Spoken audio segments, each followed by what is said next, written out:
We will understand depreciation. Depreciation होता क्या है, सबसे पहले हमें ये समझना है। तो depreciation reducing the value of fixed assets. Reducing the value of fixed assets it means जितनी भी हमारी fixed assets होंगी उनकी वैल्यू का कम होना। फॉर एग्जाम्पल, जैसे आपके पास कोई मशीनरी है, उस मशीनरी की वैल्यू का कम होना, क्योंकि धीरे धीरे वो पुरानी होगी, पुरानी होने के बाद घिसेगी, घिसने पे उसकी वैल्यू क्या होगी, कम होती जाएगी। या फिर हम कहें आपके पास फर्नीचर है, ठीक है, तो आज खरीदा है, जैसे जैसे पुराना होगा वैसे वैसे उसकी वैल्यू कम होती जाएगी, ठीक है। तो इसी चीज को हम क्या कहते हैं, डेप्रिसिएशन कहते हैं। तो उसको हमने कहा है reducing the value of fix assets. Fix assets कौन कौन सी, बिल्डिंग है, प्लांट है, फर्नीचर है, मशीनरी है, ये सारी हमारी क्या हुई, फिक्स असेट्स हुई, और इनकी वैल्यू का कम होना डेप्रिसिएशन कहलाएगा। इस वीडियो में हम कुछ मेन पॉइंट्स पढ़ेंगे, ठीक है, जो कि हमें याद रखना चाहिए, ठीक। लेकिन उन पॉइंट्स को हम इस तरह से याद रखेंगे कि हमें बार बार उन पॉइंट्स को भूलें नहीं। मेन पॉइंट्स हम देखें। सबसे पहले हमें याद रखना पड़ता है कि डेप्रिसिएशन को होने के, डेप्रिसिएशन के रीजंस क्या क्या है। तो रीजंस की जब हम बात करेंगे तो कॉजेस और रीजन, फर्स्ट है यूजेस ऑफ असेट्स, सेकंड है ऑब्सोलेंसेस, थर्ड इज हियर एक्सीडेंट। तो यूजेस ऑफ असेट्स, जैसे जैसे असेट्स का यूज करते हैं उसकी असेट्स की वैल्यू कम होती जाती है। जैसे फैन है, फैन की जो वैल्यू है वो क्या हो जाएगी, कम हो जाएगी। जैसे जब खरीदा नई मशीन थी, जैसे जैसे यूज करते गए उसकी वैल्यू कम होती गई। नेक्स्ट है ऑब्सोलेंसेस। ऑब्सोलेंसेस इट मींस किसी नई मशीनरी आई तो पुरानी मशीन क्या हो गई, बेकार हो गई, ठीक है, उसका यूटिलाइजेशन अब नहीं रहा। तो न्यू टेक्नोलॉजी के आने से पुरानी टेक्नोलॉजी का जो है यूजलेस हो जाना, ऑब्सोलेंसेस में हमने काउंट किया।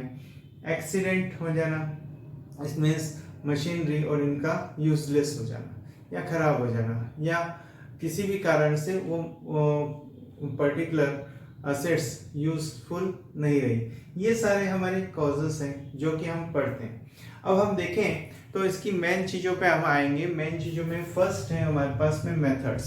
अब मेथड्स की हम बात करें तो मेथड्स हमारे पास है दो तरह की मेथड्स, फिक्स इंस्टॉलमेंट और हम कहें रिटर्न डाउन वैल्यू मेथड। अब फिक्स इंस्टॉलमेंट की और भी बहुत सारे नाम है, fixed installment, original cost method and straight line method, ये सारे हमारे नाम इसी के हैं। अगर हम देखें ऑब्जेक्टिव्स में हमसे पूछा भी जाता है। सेकंड हम देखें रिटर्न डाउन वैल्यू मेथड और रिड्यूसिंग इंस्टॉलमेंट मेथड भी इसी को कहेंगे। अब दो मेथड हमने देखी, थोड़ा सा लिटिल बिट नॉलेज हमें ले लेना चाहिए पहले।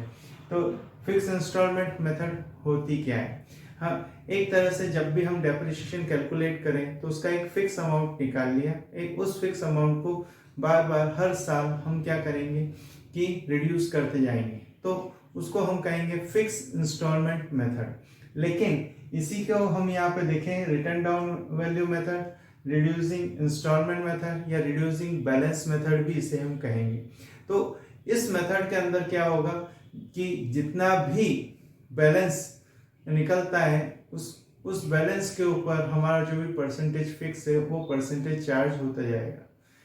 इसमें लास्ट में अगर देखें तो हमारी असेट्स की वैल्यू जीरो हो जाती है, इसलिए बड़ी जितनी भी ऑर्गेनाइजेशन है उसमें फिक्स इंस्टॉलमेंट मेथड अप्लाई नहीं होगी। लेकिन अगर इसी चीज को अगर हम देखते हैं तो रिटर्न डाउन वैल्यू मेथड का यूटिलाइजेशन किया जा सकता है। मेथड दोनों ही अच्छी हैं, ठीक है। एक में हमारी इंस्टॉलमेंट फिक्स हो जाएगी या हमने जो कैलकुलेशन करी वो फिक्स हो जाएगी, पर ईयर उतना ही चार्ज करेंगे। इसमें हर साल बैलेंस के हिसाब से वो हमारी इंस्टॉलमेंट सेट होती जाएगी। इनके बारे में हम अभी और बात करेंगे।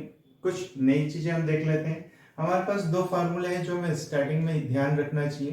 पहला फार्मूला है जो कि हम देखते हैं कि स्ट्रेट लाइन मेथड का जब यूटिलाइजेशन करते हैं तो या तो हम परसेंटेज के हिसाब से कैलकुलेट करते हैं या फिर दूसरा एक तरीका होता है कि हमारे पास में फार्मूला होता है, उस फार्मूले के हिसाब से हम कैलकुलेशन करते हैं। डेप्रिसिएशन की का जब हम कैलकुलेट करें तो डेप्रिसिएशन में क्या होगा, तो डेप्रिसिएशन को कैलकुलेट करने के लिए कॉस्ट ऑफ असेट्स, जो असेट की कॉस्ट हो, ठीक है, उसमें से स्क्रैप वैल्यू को माइनस कर दें। स्क्रैप वैल्यू मतलब ऐसी वैल्यू जो कि उस मशीन को लास्ट में 8 साल 10 साल 5 साल बाद बेचने पे जो चीज़ें हमें मिलेगी, अगर हम उसको अपने हिसाब से अगर समझा जाए तो जो भंगार वैल्यू होगी जो उस मशीन की को लास्ट में सेल करने पे जो हमें मिलेगा, यूज़ तो कर लिया हमने 10 साल, अब उस मशीन को हम बेचेंगे अगर और नई मशीन खरीदेंगे तो बेचने पे कुछ ना कुछ अमाउंट जो मिलेगा वो स्क्रैप वैल्यू है। तो कॉस्ट में से स्क्रैप माइनस कर दें और जितने साल हमने यूटिलाइजेशन किया, जो साल उसकी यूजफुल लाइफ थी, 10 इयर्स था, 5 इयर्स था, 11 इयर्स था, उससे हम डिवाइड कर दें, डेप्रिसिएशन कैलकुलेट हो जाएगा। डेप्रिसिएशन का परसेंटेज कैलकुलेट करने का भी एक फार्मूला होता है अगर रेट हमें पता लगानी हो तो। Rate of depreciation it means यहाँ पे अमाउंट ऑफ डेप्रिसिएशन, जितना अमाउंट यहाँ पे हमने निकाला डेप्रिसिएशन का उसको यहाँ लिख दिया, और जितने की हमारी एसेट्स है, अगर एक एसेट्स है तो उसकी वैल्यू लिखेंगे, ज़्यादा एसेट्स है तो उन सबको ऐड करके यहाँ लिख दिया और मल्टीप्लाई 100 कर दिया। तो ये हमारे क्या आ गई, ये हमारी रेट ऑफ डेप्रिसिएशन कैलकुलेट हो गया।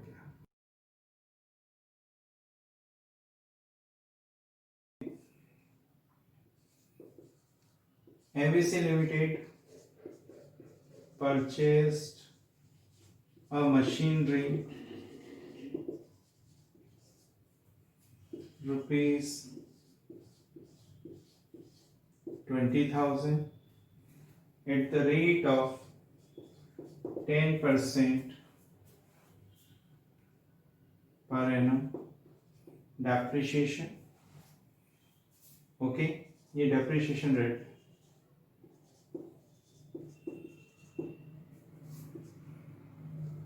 प्रिपेयर थ्री इयर्स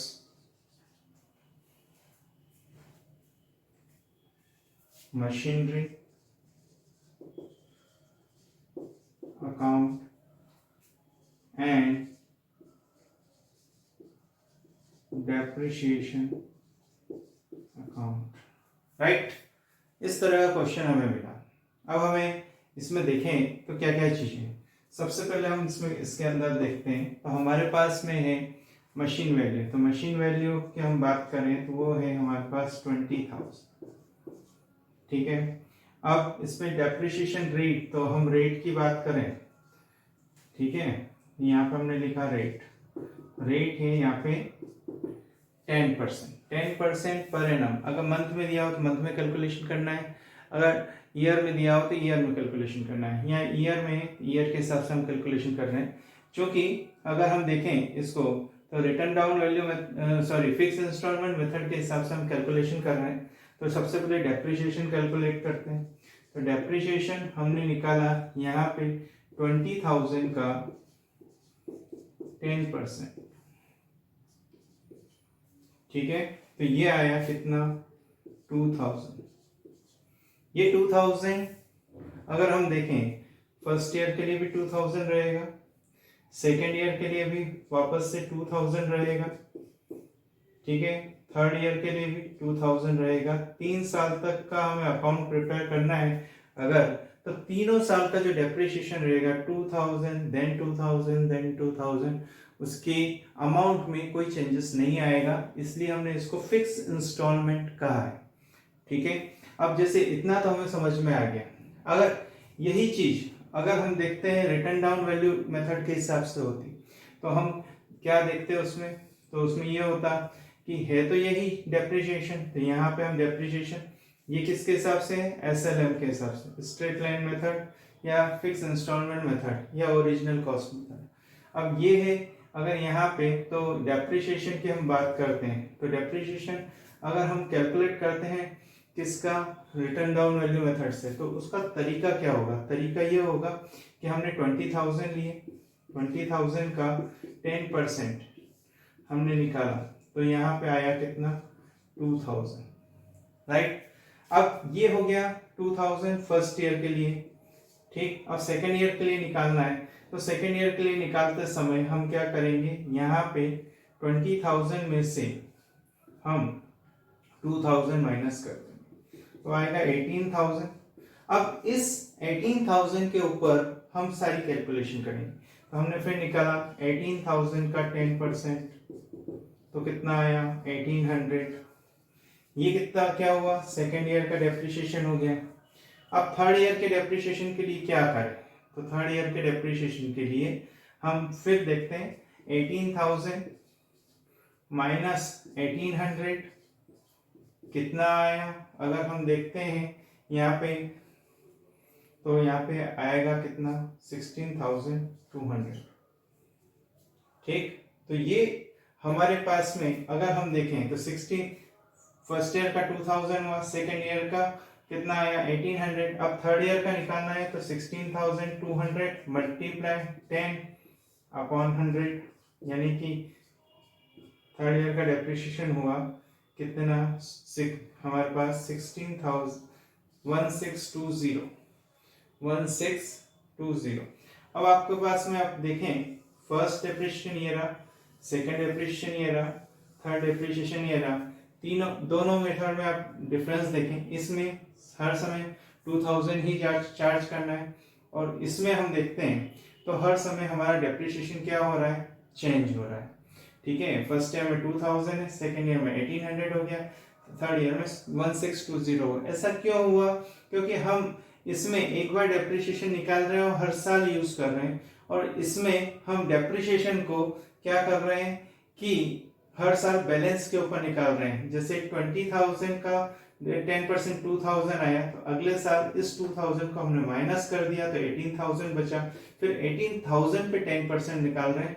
तो इस मेथड को हमने कहा return down value method, WVM।